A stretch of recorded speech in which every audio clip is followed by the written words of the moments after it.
Hey everyone, I want to introduce you to Dubai's diverse music scene. Today on the show we have Assaad Lakkis, aka Funk Zoo. Welcome to the show. Thank you for having me. We want to know more about you. Tell us about Funk Zoo. Funk Zoo, well, my real name is Assaad Lakkis, and I've been under different pseudonyms throughout the years because I like the eclecticism of music. I don't like to just stick to one thing. It's always about... So you work in different genres then? Different genres, different avenues in the arts and the music. You know, the whole world's full of so many different things, so why just stick to one thing? I'm always exploring new sounds, new kind of music. I mean, when I grew up around the house, I was always listening to like a lot of Motown, funk, that was what I was playing. Soul as well. Brown. James Brown was a big influence since I was a kid. I didn't know until later how much of an influence. Earth, Wind and Fire was another one too. And during my teens, obviously being the rebellious teen stuff, I got into skateboarding, got into the rock and metal stuff, you know.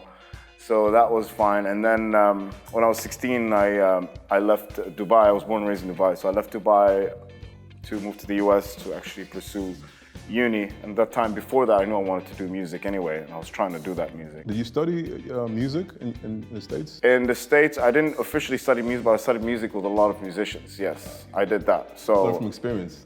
From experience and from banging on their doors and please show me, please show me. So I was really annoying as a kid because I wanted to learn everything. And so I moved there, and for the first few years, obviously, I was grinding my teeth on whatever I could get, whatever information I could get. That time we didn't have the internet. So whatever musician was around, which appealed to me. And funny enough, I'm actually a guitar player, but I never took guitar lessons. I always took music lessons from like bass players, piano players, horn players. For some reason, I don't know why. It's not like I went out of it, just, okay, he's a great piano player, he can show me That's something. The best way to learn though. Yeah, 100%. Then I discovered jazz, and that's what blew me away because of the whole freedom behind it and how you can express yourself freely at any given moment, at any time. And I love that about this. There's a thing about jazz that say that it's not intellectual, it's about feeling. Yeah, it's feeling. You have to have, the thing is about jazz, they call it the intellectual, but there is the study of it. To be able to improvise, to be able to go out of your square box, you have to do all the studies and a lot of practice to be able to perform with feeling rather than schema. It's like talking. Before you break the rules, you need to understand what the rules are. You gotta know the rules before you break the rules. It's like talking. So obviously music is a language. You gotta learn your ABCDs, your verbs, your vocabulary. And then like how we're talking right now, this is what I want to try to get to musically.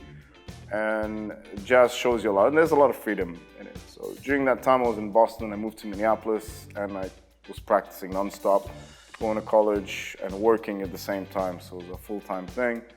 When you say working, you were performing gigs or you? No, I was, my first job, I was pumping gas to make ends meet because I only had enough money to pay for college tuition, so I had to pay for the rest of everything else. So I was pumping gas, I worked in factories, like all of that kind of stuff. So kind of full-time jobs, full-time school, and full-time music at night. So I just kept on going. And somehow I got practicing in the end, in between. During this time, I met a gentleman called Batume, who took me under his wing. With another gentleman called Glenn Burris. Glenn Burris was... Musicians.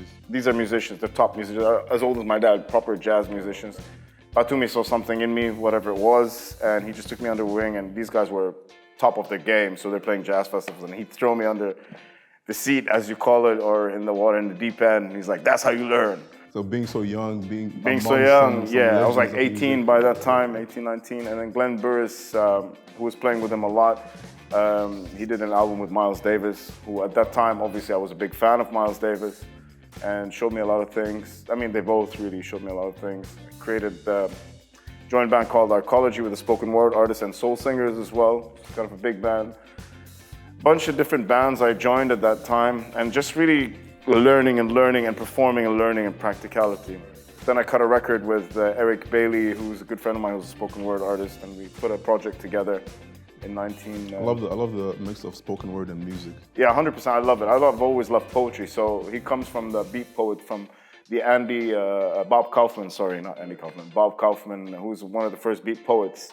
So there's a lot of inspiration behind that, and I love these spur of the moment things that are just unique and organic and natural that just come out. So from there on out, I moved back to Dubai in 2000, and I created a band called Abstract Collision. So at that time, during your return to Dubai, Sikka Festival was happening. I know you performed there. What do you think about that kind of platform promoting local musicians? Oh, it was really nice. It was great. It was a great platform, on a historical site, which is Al-Fahidi, and a lot of the artists and the bands that were locally produced here or born did a nice performance there, and it was a collective also arts and music and other kinds of crafts that was happening. So it was really good. Tell me about what you're working on next. Well, although I have a little bit of an idea. Well, you and I are working on something right now, so it's a great thing. Me and Arqam are collaborating on a song, and that's gonna come out soon, isn't it? What's the song called? Leaving.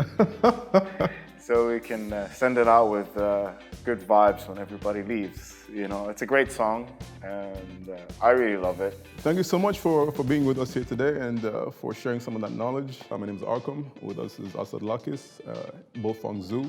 I hope you enjoy the show.